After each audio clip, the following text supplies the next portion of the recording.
এই বর্ষাকালে যেমন মশা মাছির উপদ্রব বাড়ে, তেমন ইঁদুরেরও উপদ্রব বাড়ে। এই ইঁদুর যদি বাড়িতে একবার ঢুকে যায় তাহলে পুরো বাড়ির জিনিসপত্র তছনছ করে কেটে ফেলে। আর তার সাথে সাথে যদি মশা মাছির উপদ্রব বাড়ে তাহলে আমাদের শরীরে নানান রকম রোগ দেখা দেয়। ডেঙ্গু, ম্যালেরিয়া এই বর্ষাকালে বেশিরভাগ দেখা দেয়। তো আজ আমি তোমাদের জন্য নিয়ে এসেছি একদম ঘরোয়া টিপস, যেটা একটা পদ্ধতি ইউজ করলে তোমাদের বাড়ি থেকে ইঁদুরও যাবে, তার সাথে সাথে মশা মাছির উপদ্রবও কমবে। তো টিপসটা খুবই ইম্পর্টেন্ট, অবশ্যই পুরোটা দেখবে। পুরোটা দেখলে তবেই তোমরা করতে পারবে। আর একবার যদি এই টিপসটা ফলো করো তাহলে বাড়িতে একটাও মশা মাছিও থাকবে না, আর তার সাথে সাথে কিন্তু একটা ইঁদুরও তোমরা বাড়িতে দেখতে পাবে না। তো তার জন্য এখানে একদম ঘরোয়া জিনিসই দরকার, যেগুলো আমাদের হাতের কাছে সব সময় থাকে। খুব বেশি জিনিসেরও এখানে দরকার নেই। তো এখানে দেখো আমি নিয়ে নিয়েছি কিছুটা পরিমাণ ট্যাবলেট। এই ধরনের ট্যাবলেট তো আমাদের সকলের বাড়িতে থাকেই থাকে। আর অনেক ট্যাবলেট থাকে যেগুলো এক্সপায়ার ডেট হয়ে যায়, যেগুলো আমরা হয়তো ডাস্টবিনে ফেলে দিই। কিন্তু এই ধরনের ট্যাবলেট ফেলে না দিয়ে যদি আমরা এইভাবে কাজে লাগাই তাহলে আমাদের বাড়ি থেকে আমরা মশা, মাছি, ইঁদুর এইসব জিনিসের উপদ্রব কমাতে পারবো। তো এখানে আমি কিছুটা ট্যাবলেট নিয়েছি, তোমাদের কাছে যতটুকু ট্যাবলেট থাকে সেই হিসাবে তোমরা এটাকে বানিয়ে নিতে পারো। তো এখানে আমি 4 থেকে 5টা ট্যাবলেট নিয়ে নেব। এই ধরনের ট্যাবলেট যদি বাড়িতে থাকে কখনোই কিন্তু ফেলে দেবে না। এই ট্যাবলেট দিয়ে আমরা নানান রকম টিপস বানাতে পারি, যেগুলো অনেক টাকা খরচা করলেও বাড়ি থেকে বেরিয়ে যায় না।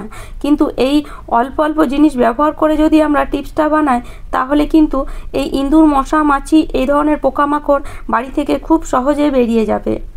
তো এখানে দেখো আমি 5টা ট্যাবলেট নিয়েছি, পুরোটা নিলাম না। এবার এই ট্যাবলেটগুলোকে একটা হামাদিস্তার সাহায্যে এইভাবে গুঁড়ো করে নেব।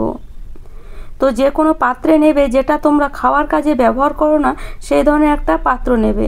তো দেখতে পাচ্ছ আমি একটা এখানে প্লাস্টিকের ঢাকনা নিয়েছি, আর এইভাবে এই ঢাকনার উপরে ট্যাবলেটগুলোকে গুঁড়ো করে নেব। গুঁড়ো করে নিলেই খুব সহজ হয় কাজটা, আর খুব তাড়াতাড়িও হবে। সেই জন্য অবশ্যই এখানে গুঁড়ো করে নিতে হবে। তো দেখো আমি সব ট্যাবলেটগুলোকে একদম যতটা সম্ভব ততটা গুঁড়ো করে নিয়েছি। খুব বেশি গুঁড়ো না হলেও হবে, পরে এটা কিন্তু একদম মিলিয়ে যাবে। এবার এখানে দিয়ে দেব কর্পূর। এই যে 2 টুকরো এখানে আমি কর্পূর নিয়েছি। তো 2 টুকরো দেওয়ার দরকার নেই, কর্পূরের গন্ধ বিশাল হয়, সেই জন্য 1 টুকরো দিলেই হবে। এই যে 1 টুকরো কর্পূর যদি এই ট্যাবলেটের মধ্যে ছড়িয়ে দেওয়া হয় তাহলে তো আর কোনো কথাই নেই, বাড়িতে মশা, মাছি, ইঁদুর কিছুই কিন্তু থাকবে না। তো এইভাবে হাত দিয়েই গুঁড়ো হয়ে যায় কর্পূর, সেজন্য আমি হাত দিয়েই গুঁড়ো করে নিলাম, আর কর্পূরটা ট্যাবলেটের ওপরে এইভাবে ছড়িয়ে দিলাম। তো দেখো এখানে আরেকটা জিনিস মেশাতে হবে, সেটা হলো ডেটল। এই যে ডেটল, এটা তো আমাদের সকলের বাড়িতেই থাকে। এই বর্ষাকালে কাপড় জামাতে দেওয়ার জন্য, যদি বাড়িতে ছোট বাচ্চা থাকে, ডেটলের জল একটু কাপড় জামাতে দিতে লাগে।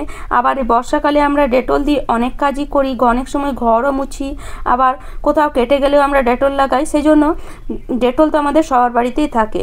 তো খুব বেশি কিন্তু দরকার নেই, সামান্য একটু ডেটল শুধুমাত্র এই যে ট্যাবলেটগুলো ভেজাবার জন্য দিয়ে দিলাম এর মধ্যে। আর ডেটলের যে গন্ধ, সেই গন্ধেও কিন্তু মশা, মাছি, আরশোলা, টিকটিকি এসব জিনিস কিন্তু বাড়িতে আসবে না।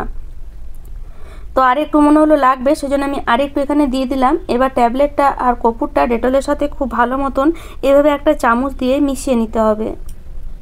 আর এইভাবে মেশাতে মেশাতেই দেখবে এটা একটা সুন্দর একটা ক্রিমের মতন তৈরি হয়ে আসবে। তো এটাকে এইভাবে মিশিয়ে কিছুক্ষণ, মোটামুটি 10 মিনিটের মতন ছেড়ে দিতে হবে।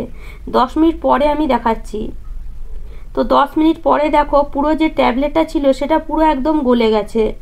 পুরো গলে গিয়ে এটা সুন্দর একটা ক্রিম তৈরি হয়ে গেছে। তো এটা আমরা এবারে কিভাবে কাজে লাগাবো যাতে ইঁদুর আর মশা, মাছি দুটোই বেরিয়ে যায়। তো তার জন্য দেখো এখানে আমি নিয়ে নিয়েছি বিস্কুট। তো যে কোনো এখানে বিস্কুট ব্যবহার করতে পারো, তবে আমি বলবো এই যে পার্লেজি বিস্কুট সব থেকে দাম কম, সেজন্য এখানে আমি পার্লেজি বিস্কুটই ব্যবহার করছি। তো খুব বেশি বিস্কুটের দরকার নেই, একটা বিস্কুটকে তোমরা 2 টুকরো করে দিতে পারো, বা দুটো বিস্কুট এখানে ব্যবহার করতে পারো।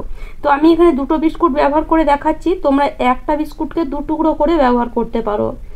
তো দেখো বিস্কুটের মাঝে এইভাবে এটা দিয়ে দেব, দেখবে যে বিস্কুটগুলো, ক্রিম বিস্কুটগুলো থাকে ঠিক সেরকম এটা তৈরি করব। ক্রিম বিস্কুটগুলো দেখবে 2টো বিস্কুটের মাঝে এরকম ক্রিম দেওয়া থাকে, ঠিক সেরকমই 2টো বিস্কুটের মাঝে এই ক্রিমটা দিয়ে দিচ্ছি। আর এটা খেতে ইঁদুর তো আসবেই আসবে, কেননা বিস্কুট যদি আমরা এখানে সেখানে ফেলে রাখি দেখবে ইঁদুর তৎক্ষণাৎই খেতে চায়, কেননা বিস্কুট ইঁদুরের খুবই একটা প্রিয় জিনিস।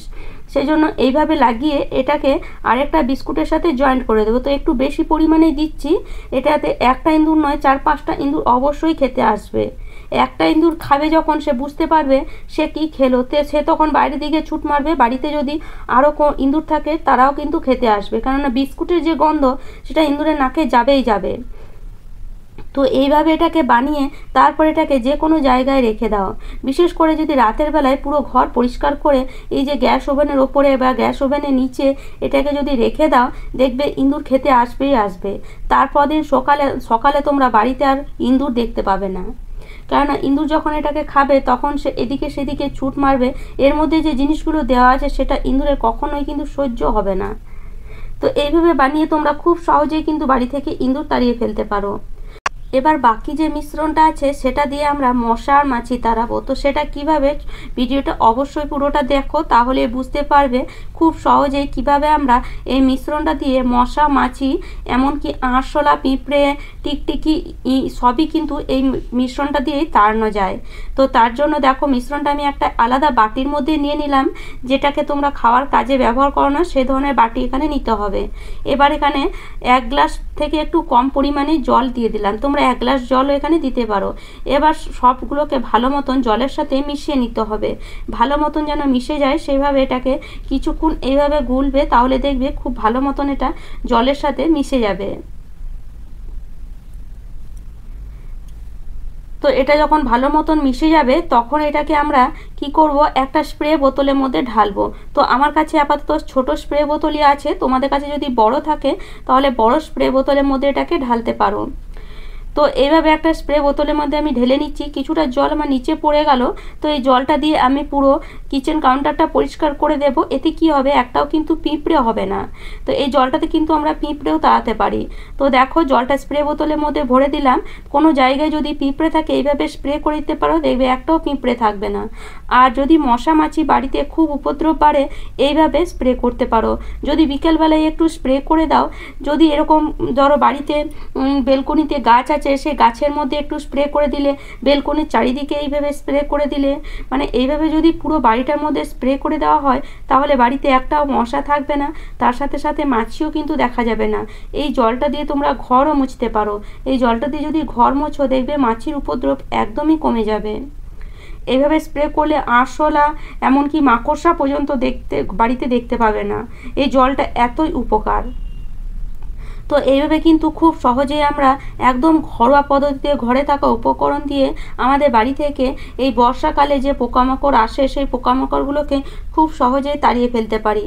দেখবে এই সময় বর্ষাকালে যদি আমরা একটু সন্ধেবেলায় বসি, এই সোফার নিচে থেকে একদম মশা বেরিয়ে আসে যে আমাদের পাগুলো ছিঁড়ে দেয়। তো এইভাবে যদি একটু স্প্রে করে দাও দেখবে এই সোফার নিচে আর মশা থাকবে না। তো এইভাবে তোমরা পুরো বাড়িটার মধ্যে স্প্রে করে দাও, দেখবে মশার সাথে সাথে অন্য পোকামাকড়ও কিন্তু বাড়ি থেকে পালিয়ে যাবে। তো আশা করি বন্ধুরা আজকের টিপসটি তোমাদের কাজে আসবে। আর আমার টিপস যদি তোমাদের এতটুকুও ভালো লাগে তাহলে অবশ্যই লাইক করো, শেয়ার করো, আমাকে কমেন্ট করে অবশ্যই জানিও। যারা আমার চ্যানেলে নতুন বন্ধু হয়েছো তারা প্লিজ চ্যানেলটি সাবস্ক্রাইব করে নিও এরকম নিত্য নতুন টিপস পাওয়ার জন্য। তাহলে চলো আজ এই পর্যন্ত, ভালো থেকো, সুস্থ থেকো, ধন্যবাদ।